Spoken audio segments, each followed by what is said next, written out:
Hello everyone, this is lecture 369 है और यहाँ पर रिटेनिंग वॉल की डिज़ाइन के लिए जिसमें कि हम स्टेम को, हील को, टो को डिज़ाइन करेंगे, बेस की को, तो उसके हिसाब से एक प्रॉब्लम लेके आए हैं जिसमें कि design a retaining wall to retain earth 4 meter high, the top surface is horizontal behind the wall, the unit weight 17,530, safe bearing capacity 150, mu 0.55, design using M20 FE 400। तो ये प्रॉब्लम हमको दी गई है और इसमें हमको टी बीम की तरह से डिज़ाइन करना है जिसमें स्टेम पार्ट आएगा, हील आएगा, टो आएगा। तो सबसे पहले हम फाइंड आउट करते हैं एक्टिव अर्थ प्रेशर कोफिशिएंट के। एक्टिव अर्थ प्रेशर हो गया, ये क्योंकि हॉरिजॉन्टल है इसलिए 1 - sin phi इस फार्मूले से हम लोग यूज़ कर लेंगे। तो ये आपका आ गया 1/3 और Kp की value Kp × Ka = 1, so Kp = 1/Ka, that is 3 हो जाएगा। अब हाइट को एज्यूम करने के लिए हम करते हैं क्या है, बेस को मान लेते हैं assume 1 meter, depth of foundation मान लेंगे तो 4 और 1 5 मीटर इसकी टोटल डेप्थ हो जाएगी। विड्थ ऑफ बेस 40 के लिए फार्मूला जो है B = 3p/2 गामा होगा, क्योंकि ये टी बीम है इसलिए 3p/2 गामा यूज़ कर रहे हैं। P is the horizontal earth pressure, P is 1/2 K gamma h²। इसको किया तो 70.83 आ गया और इस तरह से B की वैल्यू 2.5 मीटर निकल के आई है। अब टो की विड्थ जो होती है वो लगभग 0.33 ऑफ B आप ले सकते हो, तो वो 0.83 है। तो इसलिए हम क्या करेंगे, हम इसमें टोटल जो आपका बेस की विड्थ है वो ले लेंगे, B = आपका 2.5 मीटर ले लेंगे और टू विड्थ को ले लेंगे 0.8 मीटर। ये दो चीज़ें आपको आ गई और हमने हाइट लिया है 4 + 1 that is 5 metre. Total height आ गई है आपकी। दिस इज़ 4 + 1 मीटर, फाउंडेशन को टोटल मानते हुए 5 मीटर इसकी टोटल हाइट को ले लिया है। तो आगे हम बढ़ते हैं, let us proceed. So let us the take the B 2.5 meter and to width 0.33 of B, that is 0.80. So we are taking B is a 2.5 meter and width of 2 width taken is 0.8 meter. So this will be like this. And what will be thickness of base slab? Thickness of base slab can taken h/12, so h = 5/12, that is 0.416. 1 meter depth for foundation is taken, so 4 + 1. Take uniform thickness of 4 instead of 416. Let us take 400 mm. So this is what about the T beam we can approach कर सकते हैं। तो let's configure, इसको करते हैं, बनाने की कोशिश करते हैं। तो we can have ये base soil, we have a T beam something like this. This is vertical face and this is slight inclined. This is slight inclined. This is stem portion. So this is approaching like this. This is your 2. This will be your toe and we provide some key over here. Let us provide key of width like this one and we'll take base like this.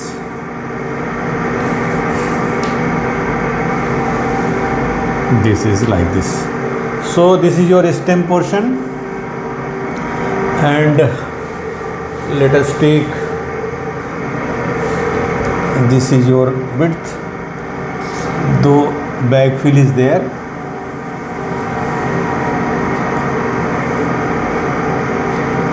So your stress diagram will be something like this. This is your stem, this is backfill. We are providing key of width this much. This is your taken how much it will come, let us consider. So this is your 2 800 mm, and this will calculate this value, and finally we'll find out this value. And this is taken a 400 mm. This is your 400 mm, and this will be as per requirement, and we can put it 600 somewhere. We can put this is 600, and we can put this also is a 600, and 600 and 400 1 meter. So this will be your 4 meter. You can say 4 meter. We have to find out the stem width of stem.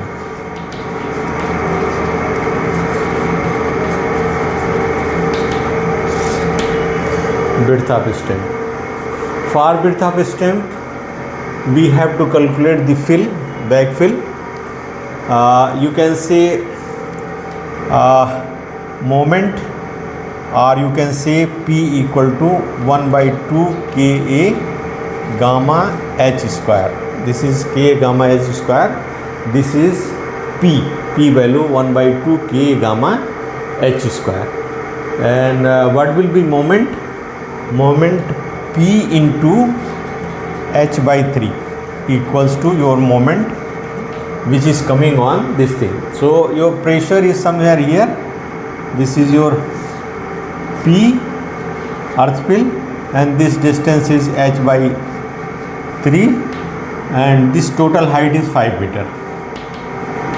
5 meter. So your P is equal to 1 by 2 K gamma H square. So your moment will be 1 by 2 Ka gamma H square into H by 3rd. So this will be 1 by 6 Ka gamma H cube. This will be your moment which is coming on the stem.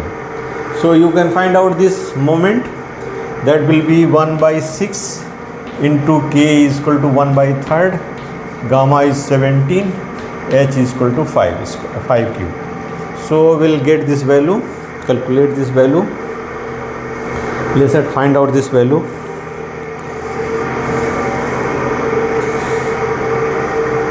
Oh, 1 by 18, this is your 17 into 125 divided by 18. This is coming 118.05 kilonewton meter. This is coming 118.05 kilonewton. So let us find out the thickness of the stem. Thickness of stem कैसे find out करेंगे? We have formula, that is m equal to QBD square. QBD square. QBD square. M is equal to QBD square. B is we taken 1. So your B equals to root over m by QB. QB. M by D. D equals to m by QB. M by QB. So you find out this is your root over 118.05 into 10 to power 6 kilonewton meter, Newton millimeter, divided by Q. Q is taken as 0.65, you can say, into B is equal to 1000. B is 1000. So let us find out this value. Into 1000 divided by 0.65 gives out this 181,623. 181,623. 426 This is coming 426 mm. So let us take 450 mm. So this is coming 426 mm. So this width can be taken as 450 mm. Or top can be put 200 mm can be put. This can be put 200 mm. We have got B 450 mm and top of width 200 mm. So the configuration of this thing will be something like that. We are taking 4 meter up to this GL and 1 meter for the foundation depth. 400 is already base width of the slab, and 600 you have taken on the top of the 2. This is 2 and 400 down, and this is taken at 600. Key is provided 0.45 into 0.6. This is your key.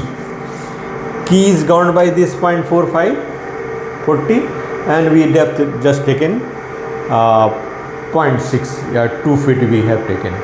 So this is all what we have. So this will be your 600, this is your 800, this is 450, so this will be 1250 mm. So we will almost approach the dimension of the T-beam. We have approached the dimension of T-beam. Let's remain over here. We'll continue further. Let us approach the next item. Hello everyone, this is lecture 369 in continuation 369. So we have calculated the dimension of your cantilevered T-shape retaining wall. We have got the dimension 200 at top, 450 at this bottom, you can see, and 4 meter and 600 from ground level to 6 meter below. 400 this is width of the slab, and 600 the key is provided 450 by 600.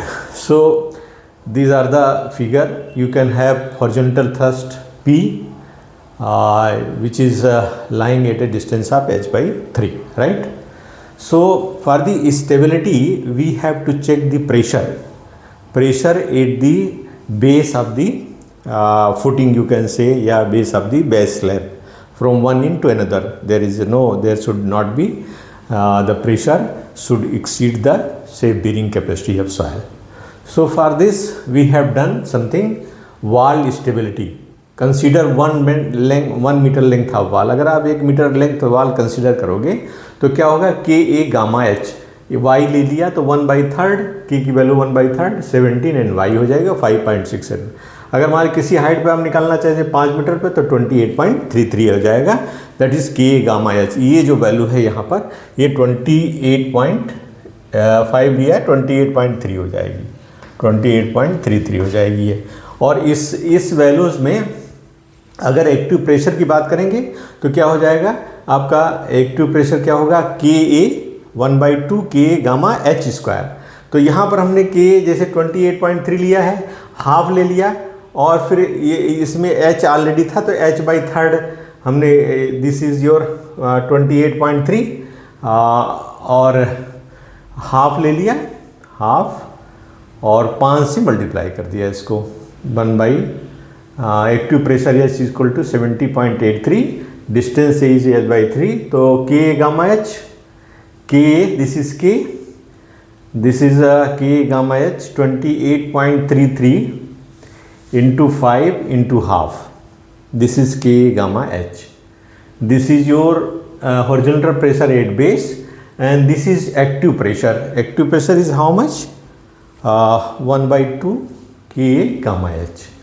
K gamma H. So K gamma H is there. So we are taking 0.5 half into H. H/2. This is half. This is your pressure, you can say pressure. This is coming 70.83 आपका आ रहा है. तो ये कहाँ act करेगा, h/3 की distance पे करेगा. इसका एरिया ही निकालना रहता है, मेन एरिया निकालना, तो के प्रेशर आ जाएगा। तो एरिया ट्रायंगल का क्या होता है 1/2 और के गामा एच, तो उसके हिसाब से ये प्रेशर आ गया। अब डिस्टेंस ए क्या होगा h/3, h/3 का मतलब हुआ ये डिस्टेंस पूरा 5 मीटर है तो 5/3 कर दिया तो 1.67 मीटर आ गई। और इससे जो मोमेंट क्रिएट होगा वो आप कैलकुलेट कर दो, इससे गुणा कर दो कि 118.07 किलो न्यूटन मीटर है। इसमें कोई डाउट नहीं है, ये आप ऑलरेडी कैलकुलेट कर सकते हो। अब सवाल उठता है कि ये जो आपका अर्थफिल है तो 1 2 इसको मान लिया ये आपका अर्थफिल है या बैकफिल कह सकते हैं, ये बैकफिल है आपका, बैकफिल है। तो कौन कौन से आइटम है, ये तो आपका वाल है, बैकफिल है और ये आपकी बेस स्लैब है और की है। तो हमने क्या किया है, वाल ले लिया है, की ले लिया है, बेस ले लिया है, बैकफिल ले लिया है। तो टोटल जो डाउनवर्ड लोड आ रहा है वो कितना एग्जर्ट कर रहा है रिटेनिंग वाल पर सेल्फ वेट को मिलाते हुए, वो हम लोग कर रहे हैं। इसको दो पार्ट में कर दिया, पहले वाल ले लिया तो स्टेम पोर्शन को कैलकुलेट कर रहे हैं। स्टेम में पहला पार्ट क्या है 1, ये है। तो इसको क्या किया, ट्रायंगल बना दिया प्लस रेक्टेंगल बना दिया। 1 इसको बनाया तो ये कितनी डिस्टेंस हो गई, दिस इज 200, तो 200 से ये वाला आपका हो गया 200 और ये बचा वाला पार्ट कितना हो गया 250। तो ट्रायंगल जो आपका बन के आया है 250 by, triangle is your like this 250 by, अगर आप यहाँ पर आ रहे हो तो 4.6, दिस इज 4.6 का ट्रायंगल हो जाएगा। तो यहाँ पर हमने क्या किया, इसका एरिया 0.25 ये हो गया और 4.6 और यूनिट वेट 25 किलो न्यूटन पर मीटर क्यूब जो आरसीसी का हो उससे गुणा कर दिया तो ये 14.38 आ गया। इसका टाइम सेव करने के लिए हमने कैलकुलेशन कर लिया है। अब वाल ए की डिस्टेंस होगी वो ए पॉइंट से, this is your A point, ये 2 का ए पॉइंट है, यू कैन से ए पॉइंट है, दिस इज ए और दिस इज योर बी। तो इस सिरे से इसकी डिस्टेंस कितनी हो जाएगी, आप यहाँ से 2/3 ले लो, 2/3 ऑफ 0.25 प्लस ये डिस्टेंस 0.8, तो ये हमने किया है। तो 0.8 2/3 ऑफ 0.2 0.967 आ गया। इसी तरह से दूसरा पार्ट जो आपका है वो क्या है, रेक्टेंगल है। तो रेक्टेंगल क्या है 200 बाई 4.6, तो यहाँ लिखा 0.2 इंटू 4.6 इंटू 25 23 आ गया। ठीक है, क्लियर है। अभी इसकी डिस्टेंस क्या होगी, इसकी डिस्टेंस आप देखिए 0.25 तो ये आएगा ही, तो 0.8 प्लस 0.25 प्लस इसका हाफ, 200 का हाफ कितना होगा 0.10, तो ये हमने किया तो 1.15 आ गया। इसी तरह से अब आप की के बारे में जाओगे तो की क्या होगा 0.45 और 600 है, तो 4.5 यहाँ से डिस्टेंस है, 0.8 आप जोड़ लो और 0.45 का हाफ कर लो। तो हमने क्या किया है, देखिए इसका किया है 0.45 की का 0.45 0.6 इंटू 25 क्योंकि आरसीसी की है तो ये वैल्यू आ जाएगी। इस डिस्टेंस 0.8 प्लस 0.225 इसका 0.45 का हाफ कर दिया है तो ये 1.025 आ गया है। इसी तरह से बेस के बाद बेस को देख लो, तो बेस क्या है 2.5 बाई 400 है, ये टोटल यहाँ से यहाँ तक 400 है। तो इसकी डिस्टेंस क्या होगी 1/2 1.25, इसका हाफ पे होगी तो 1.25 यहाँ लग लिया है। अब बैकफिल को देखो आप, तो बैकफिल का एरिया क्या है 1.25, इसकी विड्थ हो गई, इस पर जो लाई कर रही है हील पे 4 पॉइंट हाइट और 17 जो है उसका यूनिट वेट हो गया, गामा इज इक्वल टू 17 है, इसलिए आपका किलोमीटर ये वेट हो गया। तो यह 97.75 आ गया। अब इसकी डिस्टेंस क्या होगी, ये 1.25 का हाफ प्लस 1.25, तो ये 1.25 हाफ करिए 1.875 आ गया। तो इसमें क्या है क्या मोमेंट अबाउट ए, तो ए से इन सबको गुणा कर दिया तो ये वैल्यू आ गई जिसका टोटल 261.81 और ये टोटल लोड जो वर्टिकल आ रहा है 166.88। तो अब आप क्या करोगे, distance of C G vertical force from face A, तो क्या करोगे, तो हो जाएगा W into x bar, you can say W moment m minus PH/3, this is PH/3, this is PH/3 divided by W equals to your x bar, you can say ये x जो भी है सी जी की डिस्टेंस, तो this will be 261.81 हमने यहाँ से moment ले लिया माइनस 118.07 ये PH/3 है divided by W 166.8 vertical load, तो दिस इज 0.861 आ गया। तो E की वैल्यू क्या होगी 2.5 B/2 माइनस एक्स बार ये जो भी है, तो दिस इज 0.389 आ गया। अब आप ए की वैल्यू निकालोगे बेस का 1 इंटू 2.5, 1 मीटर हम ले रहे हैं लंबाई इसकी, तो जेड 1 इंटू 2.5 को होल स्क्वायर बाई 6 ये आ जाएगा, जिसकी वैल्यू हम लोग कैलकुलेट कर सकते हैं। तो यहाँ पर जेड की वैल्यू आ गई 2.5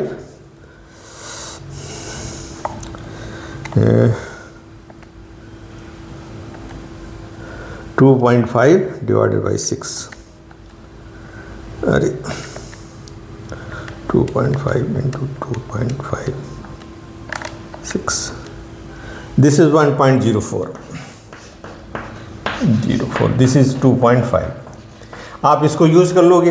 अब आपको क्या करना है, इसके प्रेशर को फाइंड आउट करना है कि पी मैक्स और पी मिनिमम क्या है। ये आप इसको एक बार देख लीजिए, इसको देख लीजिए। इसके बाद हम क्या करते हैं, इन वैल्यूज़ को यूज़ करते हैं, इन वैल्यूज़ को यूज़ करेंगे।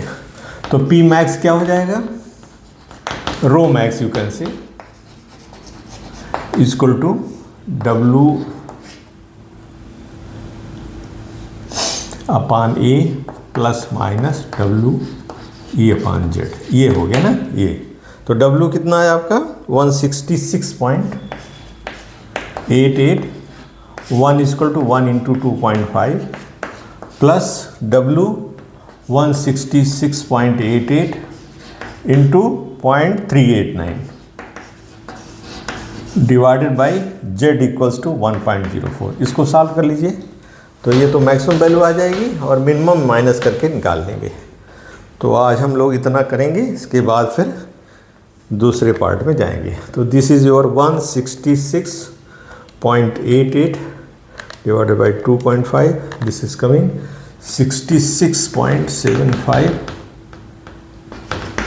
Plus this is your 166.88 into 0.389 divided by 1.04, this is 62.04 plus 66.752, this is coming 129.72 which is less than 150। जो ये वैल्यू है इसकी सेव से ये आपका कम है प्रेशर। और this is sigma max, sigma मिन क्या हो जाएगा आपका, that is W upon A minus W E upon Z. तो ये वैल्यूज हो जाएगी 66.752 minus 62.04 which is you can find out 66.752 minus 62.04, ये आपका 4.7712 आ गया, विच इज़ पॉजिटिव। वो भी पॉजिटिव है इसलिए निगेटिव नहीं हुआ है, इसलिए ओके होगा, okay, this is also okay. तो ये प्रेशर के बारे में आपने फाइंड आउट कर लिया कि कितना प्रेशर वहाँ बॉटम में एग्जिस्ट कर रहा है। This is all for the pressure calculation, इतना हमने कर लिया। अब हम आगे बढ़ेंगे डिज़ाइन करने के लिए हील को। अभी तो बेस के लिए स्टेम के लिए स्टील निकालेंगे, फिर हील के लिए निकालेंगे, टो के लिए निकालेंगे। तो ये प्रोसीजर्स हो नेक्स्ट वीडियो में या इसके कंटिन्यूशन में करेंगे। Thank you for being with us.